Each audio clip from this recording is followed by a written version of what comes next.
Welcome to the first video tutorial series of 2016. I'm going to be tackling this Resistance Pilot Helmet Kit.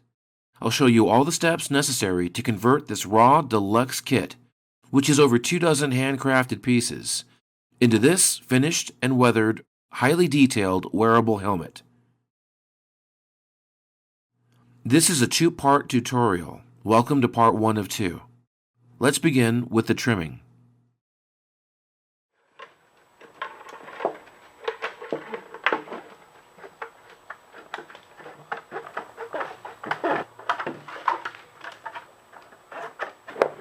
Cut these with a Dremel or on a bandsaw if you wanted. I'm just using these cutting shears, but you can use any method you'd like.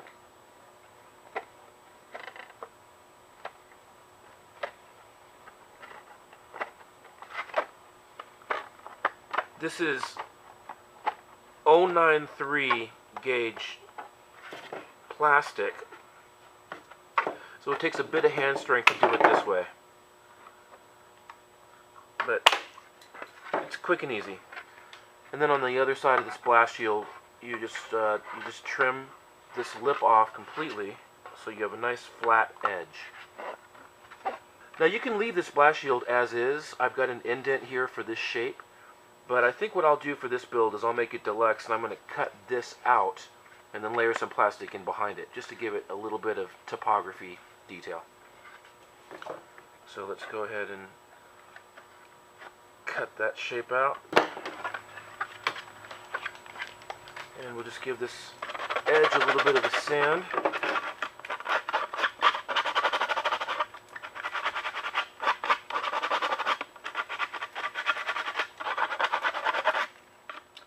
And we'll trim a thin piece of styrene to fit, and we're just going to lay it down underneath this piece like this.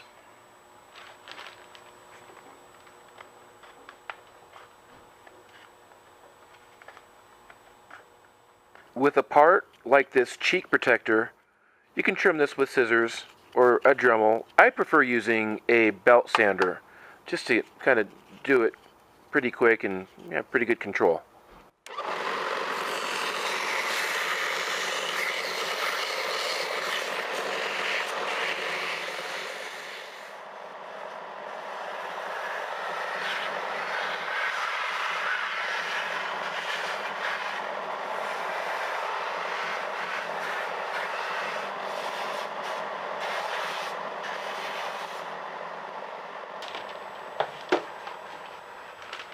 So the tricky part is we have to trim inside of this. So you can see the trim line is across here, up, and then across this. So there's several ways you can tackle this to remove this section. You can do it with a Dremel, you can do it with a drill and just kind of drill holes and then use a cutting bit to drill through the rest, or you can take it to a bandsaw.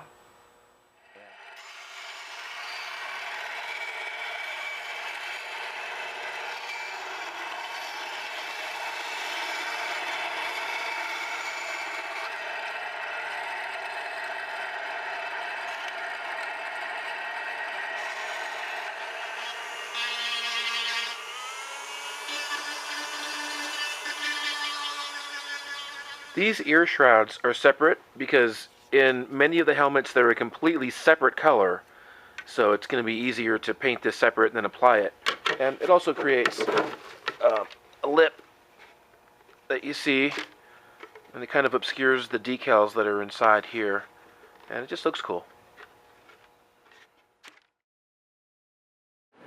When you put these shells together, you want to have about a 3.5-inch gap, which is exactly what we have here between here, this point, and this point. 3.5 inches. If you have a bigger head, you can trim these a little extra long so that these are a little bit wider. But for most people, I'm using about a painter's tape to 3.5 inch secure gap the is left going to be and just right fine. shells to hold them long enough to glue them permanently.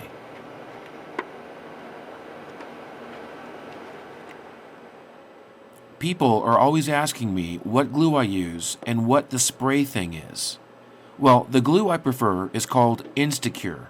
Oftentimes it's called MaxiCure, which is just standard cyanoacrylic glue. and the spray accelerant, or kicker, is usually sold alongside that at most hobby stores.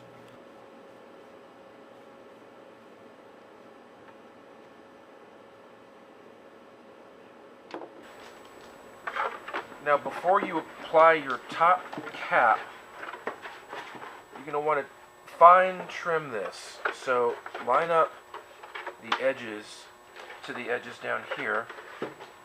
Just kind of get a feeling for what you're doing. So I'm going to leave this edge and I'm going to trim just a tiny bit right up here.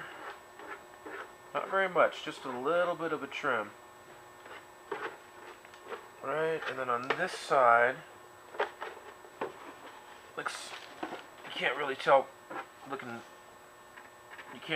from this angle, but I can see that I need to trim just a little bit off of this.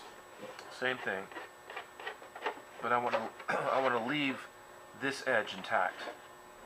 So I'm just gonna make my trim line like this and give it a quick trim and then do another test. Okay, I am super happy with the way that cap is fitting. And again, this is another optional step, but there's two little indented holes here. I'm going to drill these clear so that we've got some super sharp detail. And I'm using just a 5/8 inch bit. Does the job. Okay, so you can apply this top cap using rivets or screws, or I'm just going to use glue to get this thing secured in place. Glue and a couple of clips.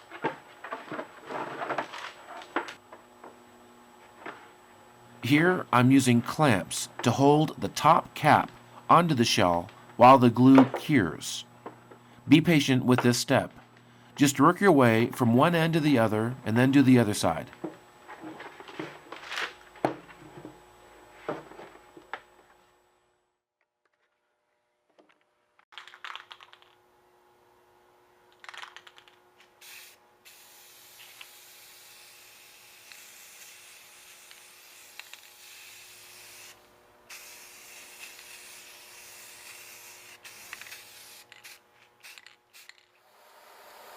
The paint colors seen are cherry red and silver.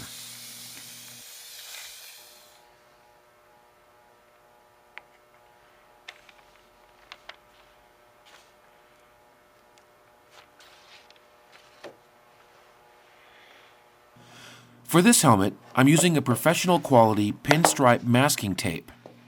It takes curves very nicely, and I highly recommend using one to accomplish your fine-tuned masking jobs like this one.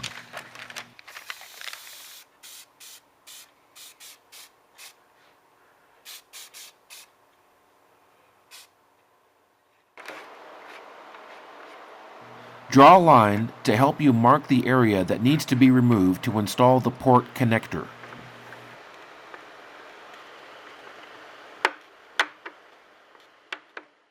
I'll eventually end up doing a completely separate tutorial on this vinyl decal application system. But here, let me just say, you can either apply these decals dry or wet. By wet, I mean you can spray soapy water onto the surface and manually lift the decal off the backing paper and apply it to let it slide around the surface. Press it down and wick the moisture away until the decal is set permanently into position.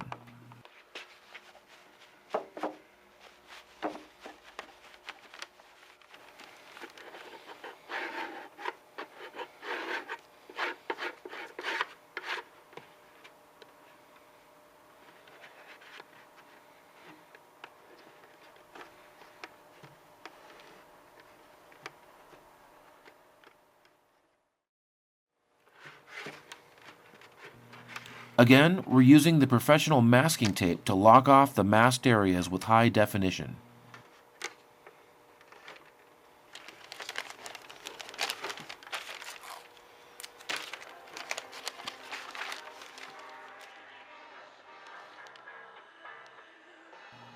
The red and white detailing is applied using enamel paints.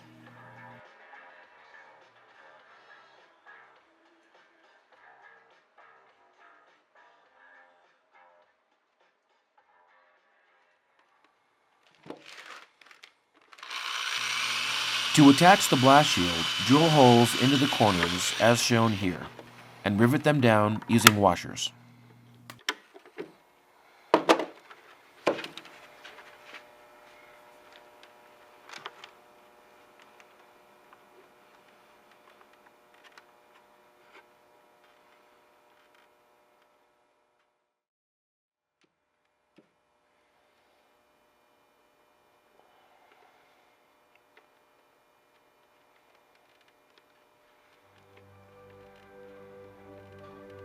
This marks the end of Part 1. Click this box to connect to Part 2, where we'll be examining the application of the laser-cut vinyl system, installing the foam padding and internal gear, and weathering using 3 different techniques.